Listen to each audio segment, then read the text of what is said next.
What's going on, everybody, and welcome back to a brand new episode of the Arsenal Career Mode. This is episode number 23, and in today's episode we are going to be taking a special look at what's happened in season number 1, looking at all the leagues, looking at the remaining squad that we have here with Arsenal, and looking at the objectives that we didn't necessarily hit in our first season. So without further ado, let's go and look at the squad. Now, this is the starting 11. As you can see, Martinelli, Jesus, Saka. Saka actually went up to an 89 overall this season, with the main midfield of Vieira, Lokonga and Thomas Partey. And then we've got Tierney and Tomiyasu at fullbacks, Ben White and Gabriel at the centre-back options, and Aaron Ramsdale in net. That's the team that we did finish with. I am actually going to pop Saliba there and switch them across like that.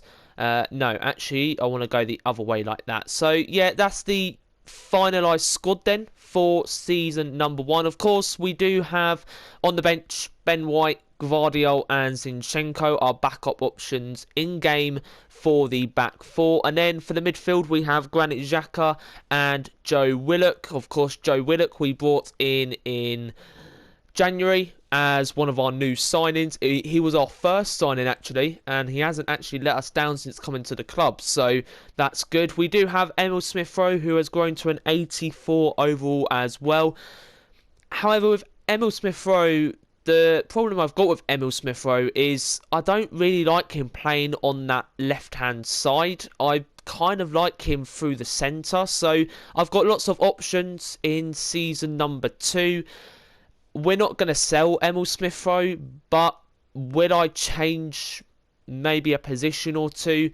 We'll have to find out. And then, of course, the man on loan that we will be sending back to Aston Villa in the summer is Ollie Watkins. And then on the reserves, of course, we've got the two injured guys. We've got Eddie Nketiah and Martin Odegaard. They will both miss the opening part of next season.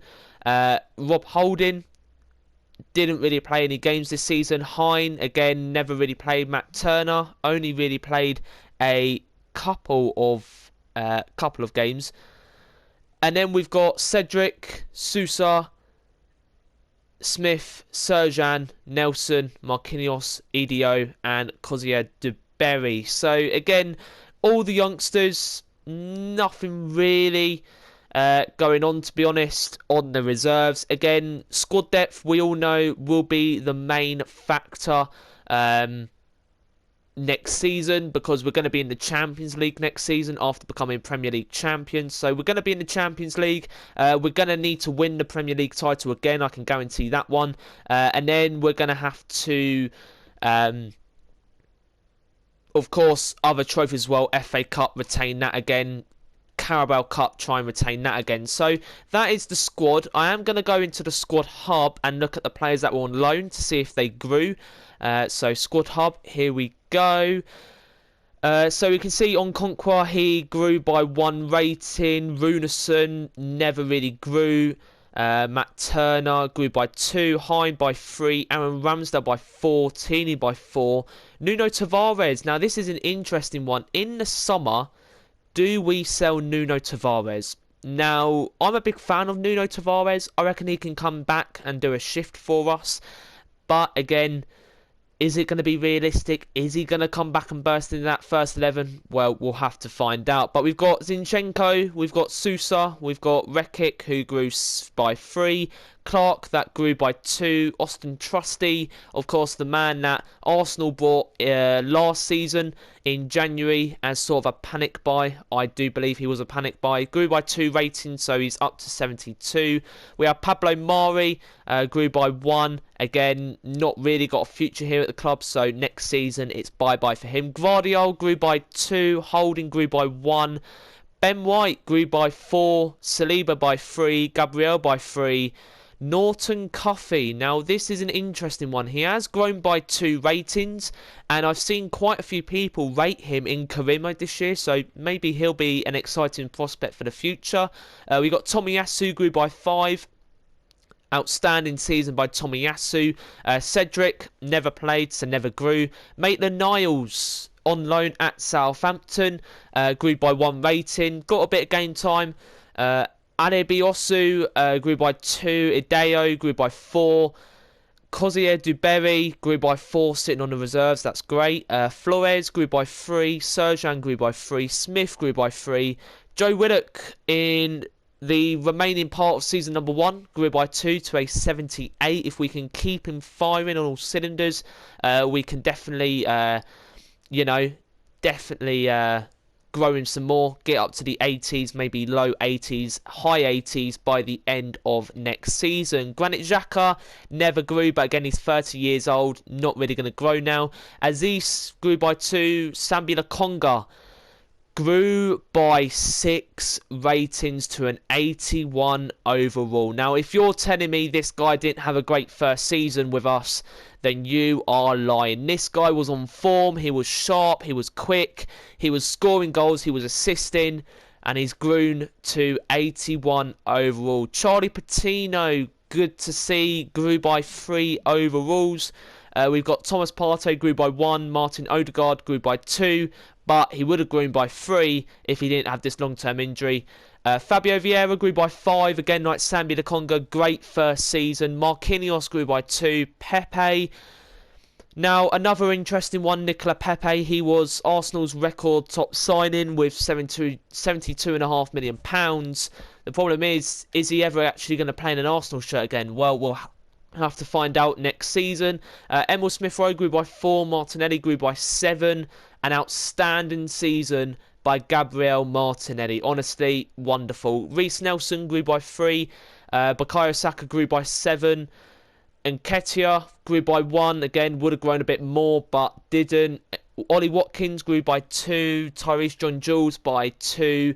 Gabriel Jesus by 2. And Balogun by 2 as well. So that's the squad then. As you can see, like I've hinted at already, lots of players out the door next season. We're going to have a wipeout next season, and we're going to bring in some new faces. So that's the squad. Let's go and look at the standings. Actually, we'll look at the Youth Academy. I didn't actually use the Youth Academy as much as I could have. We'll just change the position here. Again, doesn't change anything. But I didn't use the Youth Academy as much as I could have. That's mainly because these were all the players for one season we got that were decent. And again, this guy's not really decent, so we'll release him. But Humphrey, we'll promote him. Could be a good prospect. Again, Corbett, never really going to make it. Chapman, never going to really make it. Good potential, but low overall. Harry Giles, never going to really make it. So the Youth Academy, again, it's something that they need to work on, EA. They really do. We've got standings, as you can see. We did lose that Europa League final, but this is the final Premier League table. Now, Arsenal, they sit currently top. That's us, of course. We won the Premier League. 82 points shared with Chelsea, but we did have the much higher goal difference. Yet 92 goals scored in the Premier League this season, which is amazing. 48 conceded, which mainly most of them were stupid penalties we gave away. Chelsea, though, they came second, Tottenham in third, and Liverpool in fourth. So that means Man City and Man United will make the Europa League.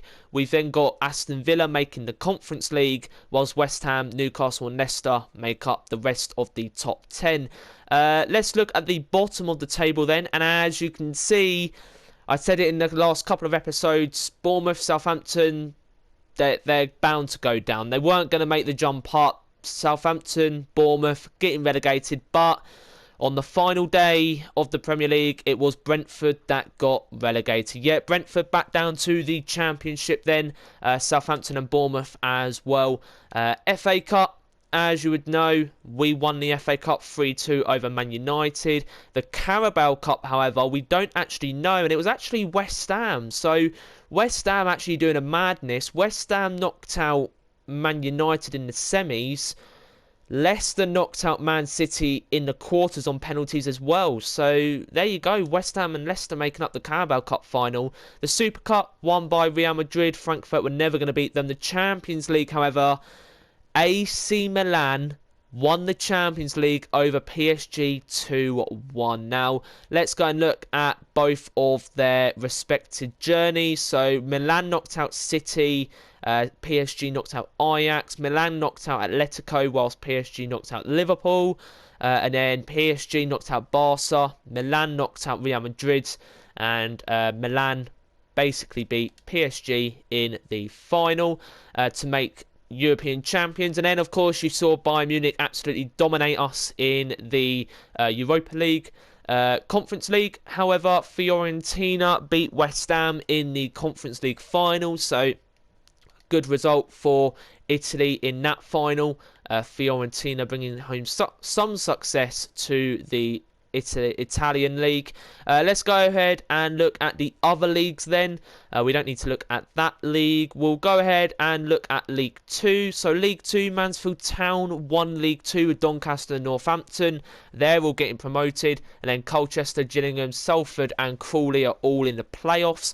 The League 1, we've got Sheffield Wednesday winning the League 1 with Ipswich all getting promoted automatically, and then Charlton, Peterborough, Derby and Fleetwood all making the playoffs. The Championship, making it back to the Premier League, it is going to be Burnley and Preston North End. Interesting to see Preston North End next season. West Ham, Norwich and Stoke with QPR making up the playoffs. Who got relegated from this league? Rotherham, Huddersfield and Blackpool. So Sunderland stay up for another season. Ligue 1, PSG, no surprise. They almost went undefeated, but they had one loss. They scored 100 goals this season. Scary to believe that. But Olympique Lyonnais, Nice all making the Champions League, while Stade Rennais make the Europa League and AS Monaco make the Conference League. So the League 2, again, Saint Etienne, Paris, Metz and Dijon all doing well there. Bundesliga, it is going to be Bayern Munich taking home the Bundesliga this season.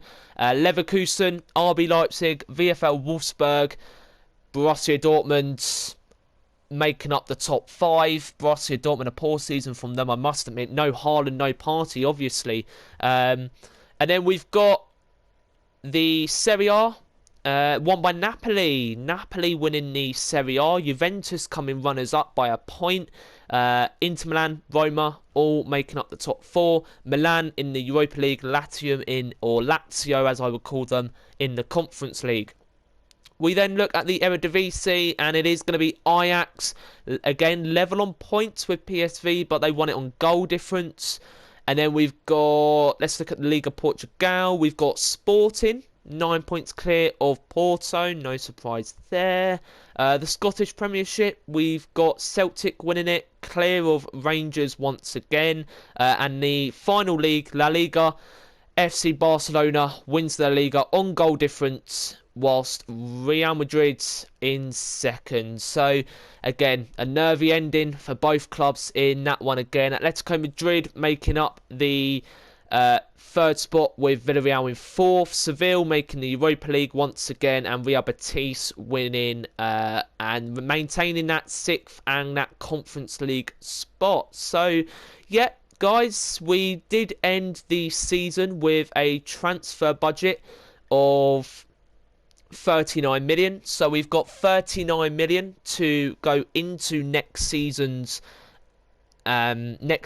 budget, depending on what next season's budget will be. But that will end today's episode of Career Mode. I hope you did enjoy. That was just a quick look at the squads, the other competitions, an in-depth look at the save, and other trophies that have been won as well. But guys, I'll see you guys very soon for the next one. It's season number 2, and you don't want to miss it. Trust me, it's going to be a good one.